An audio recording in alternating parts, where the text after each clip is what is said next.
Hey there guys, I'm Will and welcome to FP1, and it's less than a week to go before the start of the Austrian Grand Prix, the start of the 2020 F1 season, and I tell you what, I can't wait. I don't think anyone can wait any longer. Not long to go now. It's been 7 months without a Grand Prix, 7 months, but we are getting there and we are so close to being back.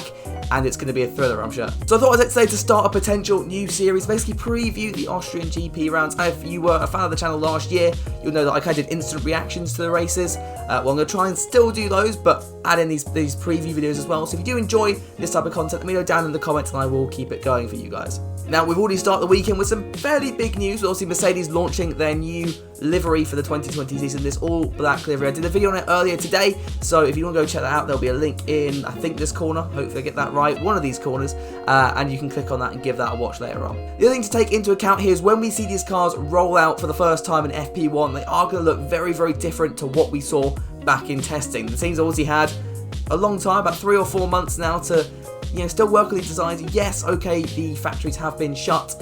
However, that doesn't mean the work has completely stopped. There will be still people working from home and bringing upgrades. We already know that Mercedes are bringing a very big upgrade to Austria, which is going to scare quite a lot of teams, I'm sure. Red Bull's got some more aerodynamic upgrades, and we know Renault as well are bringing 3 batches of upgrades with them. So, hey, maybe it'll work for them. Maybe that could be what propels them towards the front of the midfield, but we'll see what McLaren and Racing Point do. Racing Point are going to be an interesting one, and I've mentioned this in previous videos, but I'm going to be interested to see how that car develops over the course of this year. Now, as we know, it's quite a widely talked about topic. That Racing Point car does look very, very similar, we'll say similar, to the Mercedes of last year.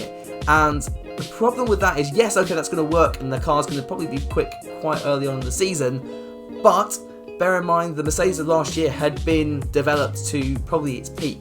When you create a car, you can develop it to a point, but you end up hitting a point where you just cannot get any more performance out of it. And I wonder if Racing Point, because they've effectively copied this car from last year, they could hit that level a little bit sooner, and that could maybe, well, I don't think it will affect them very much at the start of the season, but as we definitely get onto the end where everyone else is improving their cars and Racing Point is going to hit this plateau and they can't get off that, it could be interesting to see what happens there. In regards to engine upgrades as well, Ferrari are apparently bringing an engine upgrade which should give them an extra 15 brake horsepower. Now, whether that will benefit them this weekend, I'm not too sure. Obviously, Austria's not really the biggest power track out there. Silverstone, though, in a few weeks' time in Hungary, it could definitely benefit them a lot more. So keep an eye on Ferrari. Obviously, they've kind of fallen under the radar a little bit, given their testing performance wasn't particularly setting the world alight anyway, but don't count them out of the championship just yet. Honda have also brought upgrades for the engine on the AlphaTauri and Red Bull cars.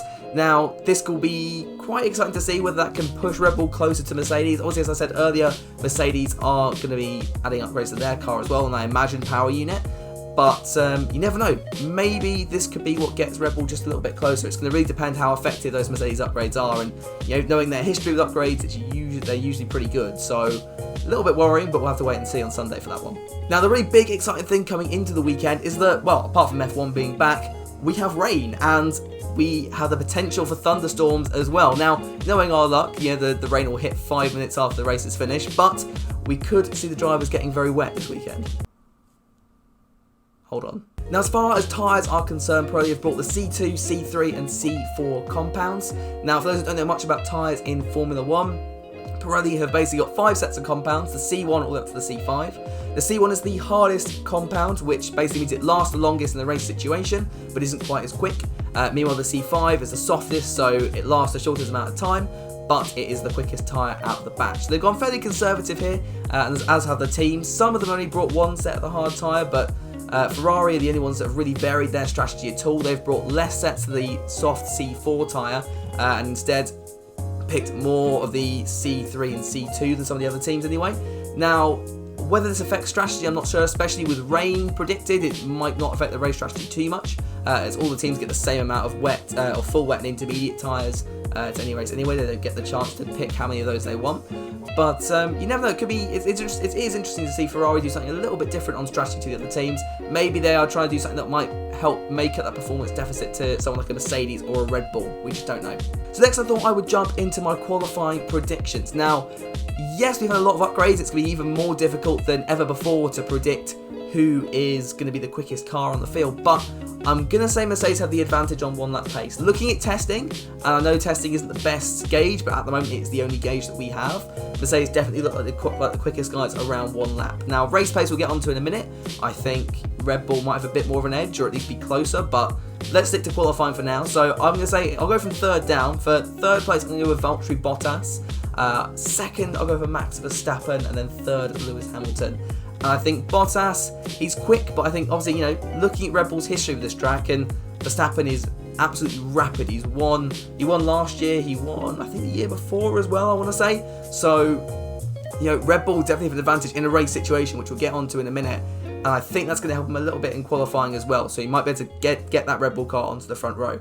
That would be an interesting front row, actually. Obviously, we were kind of spoiled a little bit, obviously, with Verstappen bogging down at the start of last year. That said, we still got a fantastic race. So, yeah, but I'm going to go Mercedes to take pole position, but it won't be easy. I think it'll be pretty close between P1 and P2 on Saturday, but we'll have to wait and see on that one. Moving on to the race situation then now.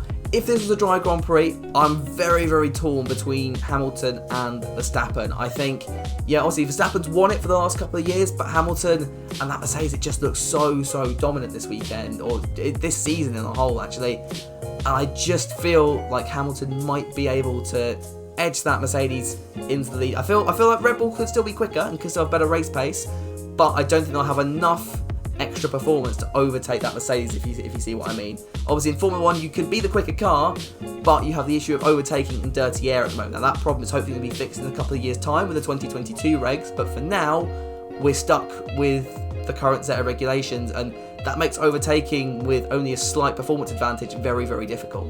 But what we need to remember here is that it is going to be raining, and that changes things quite a lot. Obviously in the rain, the performance levels of the cars is neutralised quite a lot, and I feel like this could be where Red Bull really are able to take the fight to Mercedes, and those pit stop windows are going to be so key.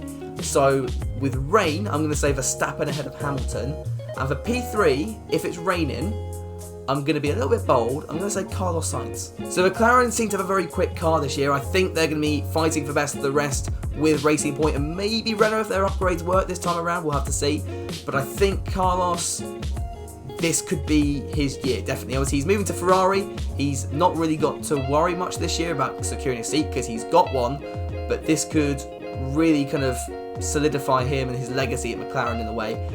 And I wouldn't be surprised if we saw him on the podium. I'm going to put it there as a bit of a bold prediction. If it comes true, oh my god. But yeah, let me know what your podium prediction is down in the comments below for the first round of the 2020 season, and any of the predictions you have about the race weekend on a whole. It'd be very interesting to hear from you. I'll try and get back to as many of you in the comments as I possibly can.